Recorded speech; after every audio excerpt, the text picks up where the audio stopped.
now on KCRA3. The search continues for those missing after a boat crash sends more than a dozen people into the Colorado River. 4 people still have not been found. What investigators say victims were not doing at the time of the crash. Plus, campaign to save lives, what the CHP is on the lookout for along a popular stretch of road, and what they're warning drivers not to do this holiday weekend. And what a new study is revealing about the health of firefighters battling wildfires. Where the news comes first. This is KCRA3 News at 6. Cracking down on distracted drivers this holiday weekend, the California Highway Patrol is on the lookout for anyone not keeping their eyes on the road along Interstate 80. The importance here is really to hammer home about how dangerous that is and try and save some lives. The I-80 challenge comes after 2 recent crashes in just 1 month, one of them deadly. The challenge is a multi-state operation combining CHP forces with those in Nevada. It runs along I-80 from San Francisco all the way to the Utah border. KCRA3's Mike Laurie had a chance to ride along with the CHP today and shows us how this campaign is making a difference. It's the middle of a busy holiday weekend, and Interstate 80, as you can see behind me, is filled with cars and trucks. But these drivers are also likely to see the strong presence of the California Highway Patrol. It's easy to tell when somebody's distracted or not paying attention. CHP officer Mike Harris is looking today for drivers that are distracted or too aggressive behind the wheel. Driving a little too close, maybe sporadic stopping and accelerating, swerving in and out of their lane. Aggressive drivers can be frightening. Just ask Michelle Lee, who considers herself a slow but careful driver behind the wheel. I was at a stop sign and I just wanted to stop for a longer period of time. The guy behind me honked at me and just cut in front of me. The CHP is also looking for distracted drivers, and Bay Michaels says he's seen plenty of them on the road. Looking down, really probably trying to play games with their phones. I see people reaching in the back seat, turning around. Of the more than 22,000 California crashes last year where distraction was a factor, nearly 1 in 10 was caused by a driver on a cell phone, according to the CHP. Just last month, the CHP officer and another motorist were killed along I-80 in Fairfield by a suspected distracted driver, now charged with 2 counts of vehicular manslaughter. Another crash in Fairfield days later injured a contract worker for Caltrans. Authorities say a distracted driver was to blame. This definitely stemmed some inspiration into running this program. The CHP says it's added extra officers, and some are even working special assignment to make sure that Interstate 80 stays safe this Labor Day weekend. In Sacramento, Mike Lurie, KCRA3 News. And the California Highway Patrol tweeted out this morning that since the holiday weekend began at 6:01 p.m. on Friday, 10 drivers and 2 pedestrians have lost their lives on the roadways throughout the state. So far, officers have arrested 685 people for driving under the influence, and that number is sure to go up before the holiday weekend ends. Right now, drivers can still expect delays along Interstate 5. There are lane reductions between P Street and Richards Boulevard northbound. That as emergency repair work continues in the Richards Boulevard area. These pictures tweeted out show crews at work. Caltrans reminding drivers to take it slow in work zones. Crews are patching up potholes that damaged dozens of cars Thursday morning. Caltrans says closures will add an extra 20 to 30 minutes to your commute. And here's a live look from our sky camera on top of the California Fruit Building. Officials recommending taking Cap City Freeway and Interstate 80 to get around Sacramento this holiday weekend, or delay your travel until nighttime. The work will end by 4 a.m. Tuesday, just in time for your morning commute. Turning now to your holiday weekend forecast. A live look outside right now from our Sky Camera network at San Francisco, Sacramento, Stockton, and of course in Lake Tahoe. The skies are looking pretty good in some of these areas. Let's check in with meteorologist Dirk Verdorn to see what kind of temperatures we're dealing with outside. Well, conditions that we warmed up yesterday. We saw many areas in the 90s. Today, it's even a little bit warmer than that. We have temperatures that currently are in the mid to low 90s, but earlier today, just this last hour, we saw many areas that were in the mid 90s. 85 degrees currently in Fairfield, 90 in Auburn, and 77 degrees currently at Lake Tahoe. Now, this evening, temperatures are going to eventually cool down. By 7 o'clock, 86 degrees will be dropping off to 77. By 9 o'clock, 11 o'clock, 71 degrees, and by midnight, a comfortable temperature temperature of 69 degrees, but the heat will return for your Labor Day. And we'll take a look at that forecast and just see how long this heat's going to last. All coming up. Now back over to you. All right, Dirk, thanks for that. The search continues this evening for 4 people who are missing after 2 boats crashed and sank on the Colorado River. The 4 missing are 1 male and 3 females. The crash ejected more than a dozen people into the water. It happened at around 8 o'clock last night in the Moabi Regional Park. That's on the California-Arizona border down in Needles. We are told that a recreational boat carrying 10 people crashed head-on with another vessel with 6 people on board last night. Passing boaters started pulling victims from the water. One of those victims was a female in critical condition. She's been flown to a hospital in Las Vegas. There is another person that we are learning now that is also in critical condition who was flown to the Las Vegas hospital as well. Several others were injured and are being cared for at area hospitals. Right now, a multi-agency effort is underway to find the missing. The search area is about 2 square miles. Dive teams are searching underwater. Boats are looking along the top of the water and shoreline to find anyone that may have made it to dry land. Helicopters are also being used to help with the search. They're hovering closely above the water to give crews another vantage point. Investigators say that the river is closed off to boaters while they search.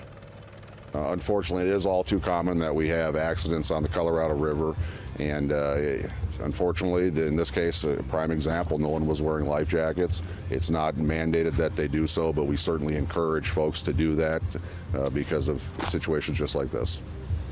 And investigators are also looking to determine who was at fault. There's no word if alcohol or drugs were involved. In San Francisco, the city is trying to solve the homeless crisis by tracking each individual living out on the streets. The city has been quietly tracking every woman, man, and child on the streets, and that's according to our news partner, the San Francisco Chronicle. The data that they collect includes information on health, housing, jail, and counseling for each person.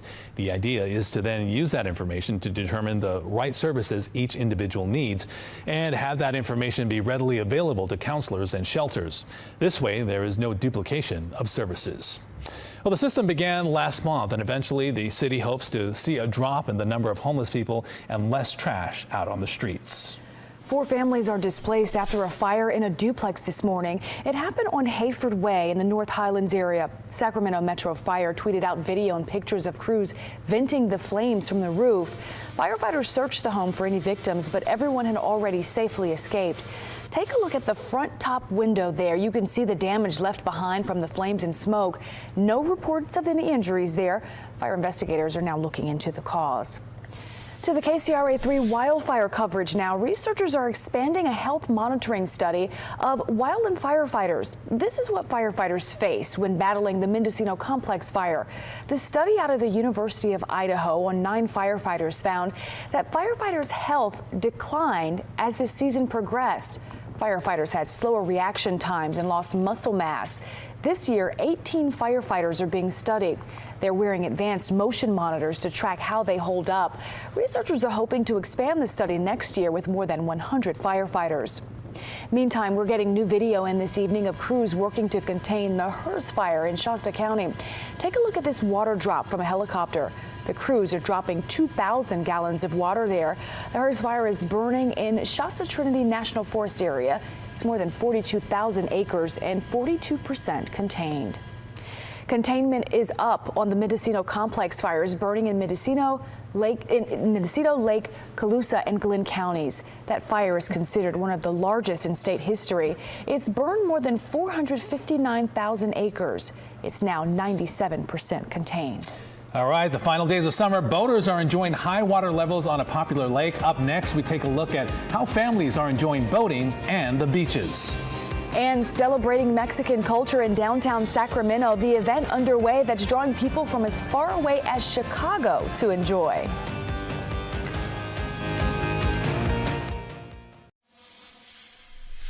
In the past, the water's been real low, but this year the Bureau of Reclamation has managed the water really well. Well, it was a beautiful day out on the water today. People were out early to soak up the sun while playing on the water, from jet skiing to boating and even water skiing. Yeah, this Labor Day weekend, boaters on Folsom Lake are able to enjoy the reservoir with higher than normal water levels this time of year. KCRA3's Tish Holdesi met up with excited boaters taking one last summer launch before the season ends. It's so beautiful, and we are enjoying the time on the lake. It's one of the better lakes around here. Folsom Lake, 15 miles of water, beaches, and trails that attract more than 2 million visitors each year.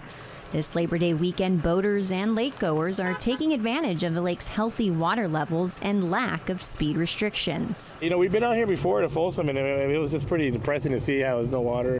The lake's water levels tend to drop off in late summer, and according to the California Department of Water Resources, this weekend's elevation is 17 feet above restriction. Water's going down really fast, and we only have a limited time out here, so we thought we'd go out here on Labor Day weekend. The lower the lake gets, the more beach there is. We usually just go out and get a beach, camp out away from everybody. Labor Day marking the unofficial end of the summer season. I like summer, so I wish it could stay.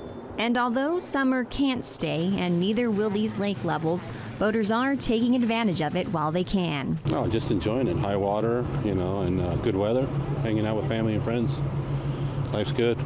According to the California Department of Water Resources, Folsom Lake will be at 417 feet this Labor Day weekend. Its highest elevation is 466 feet, which it almost reached earlier this summer.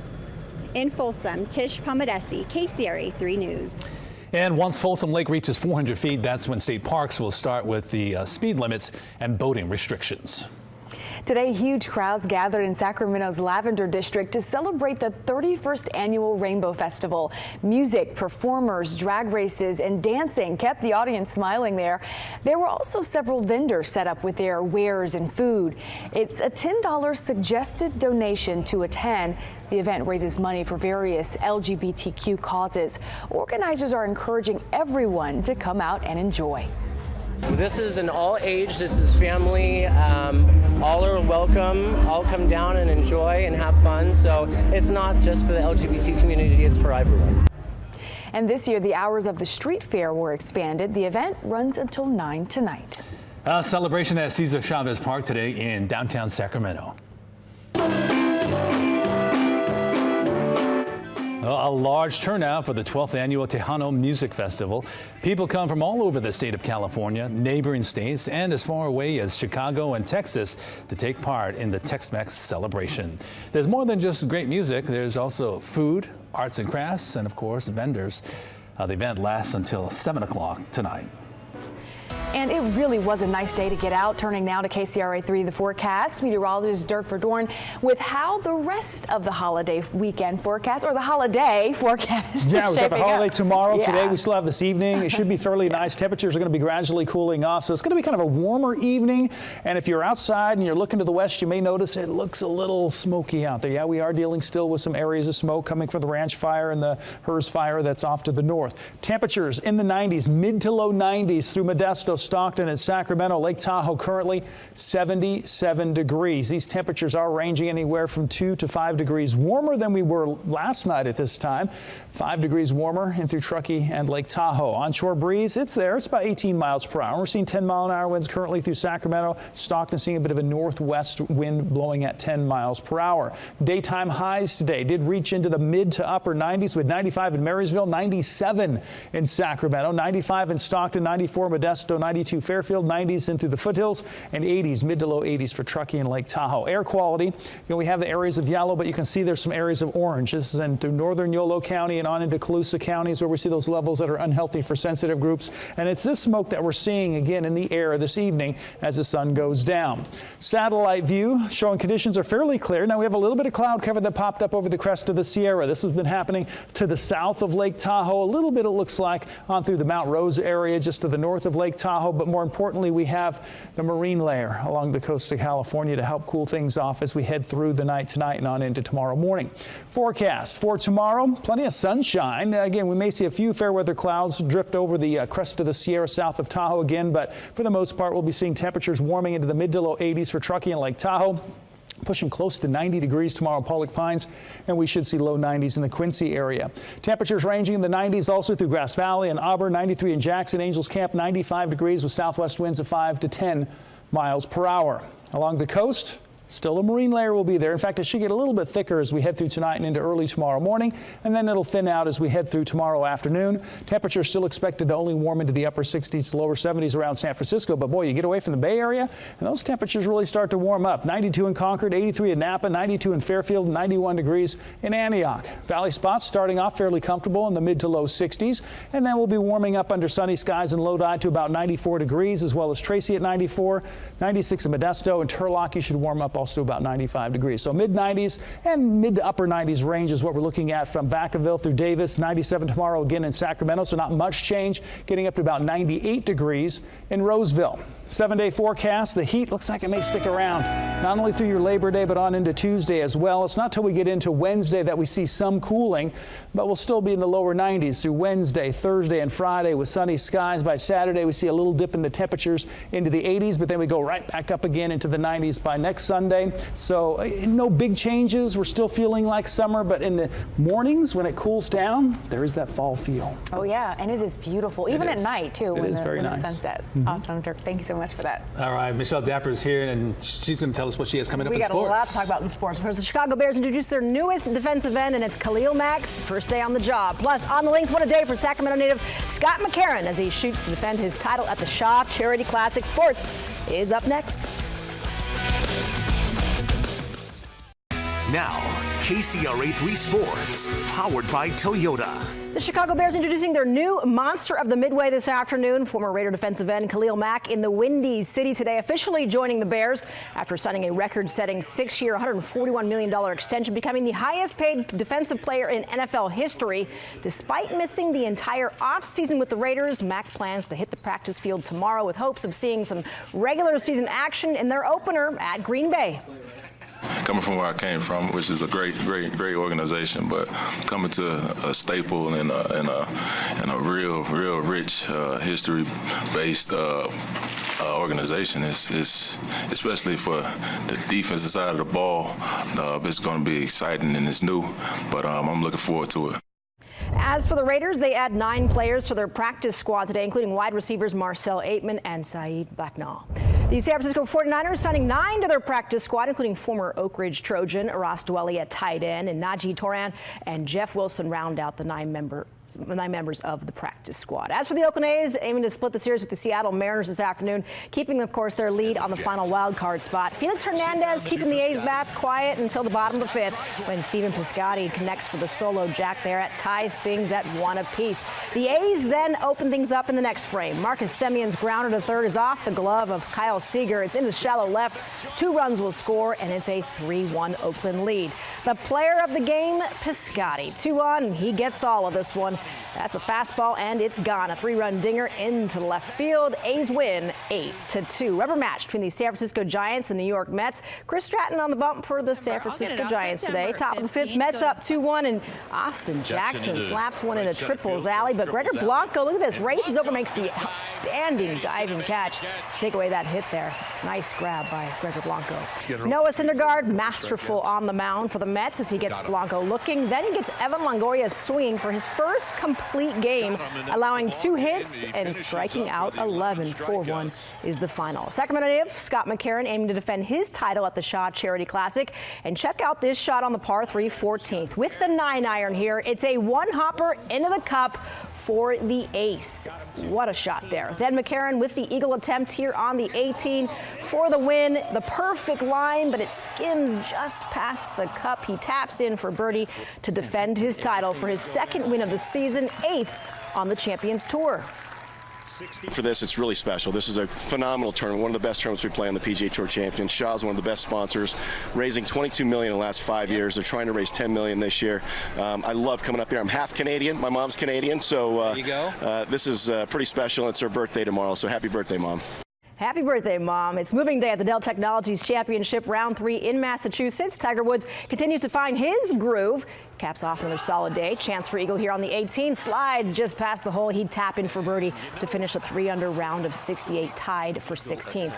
Bryson DeChambeau with his 2nd shot on the 18 gets a generous bounce. It funnels towards the hole, stops right next to the cup as he would tap in for the eagle putt to finish with a round of 63. But then it's the newcomer, Abraham Answer in this one, par 4 ninth, connecting for birdie here on There it is. He gets to 13 under to take the lead. So a round of 65 for Answer as he holds the one-stroke lead over DeChambeau and Tyrell Hatton. Dixon's Nick Watney, he is 1 under par. To the LPGA now is the Portland Classic, and it's the hard-charging Marina Alex putting on a clinic today. 6 birdies on the front 9, and this one here on the 15th moved to 20 under. She bogeys the 18th, but no problem. It's enough to secure her first LPGA Tour win with the 4-stroke victory. Nevada City's Alexander Rossi starting in 3rd for the Grand Prix of Portland. The IndyCar Series making its return to the Pacific Northwest for the first time since 2007. The 15-turn circuit and the second turn causing some chaos on the first lap. James Hinchcliffe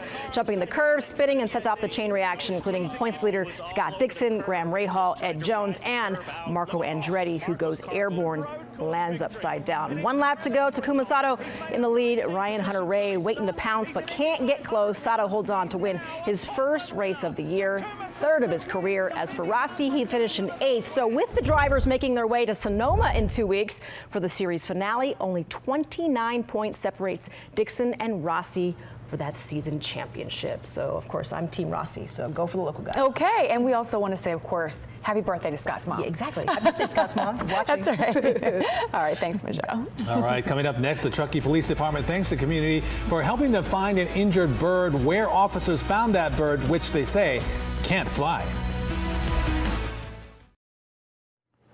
Good news for wine lovers. The grape harvest season has begun. Coming up tonight at 10 and 11, the expectations for the season and the Lodi family, who's been in the business for generations. Plus, a creepy crime. Thieves make off with thousands of dollars worth of bugs and reptiles. Why police say it was an inside job. That's tonight at 10 on My 58 and the KCRA 3 News at 11. All right, police in Truckee are thanking the community for helping them find an injured osprey. The bird was found along the shore of Donner Lake. He's not able to fly, or wasn't able to fly, and didn't seem to have any visible signs of injuries. Officers were able to contain the little guy in a box. He'll be taken to the Lake Tahoe Wildlife Care Center for further care. Oh. It's good to see you. Happy ending there. Dirk, any last words? Just warm weather continues into tomorrow. All right, thank you for that. And thank you at home for watching. Our next newscast is tonight at 10 on My 58. Have a great evening.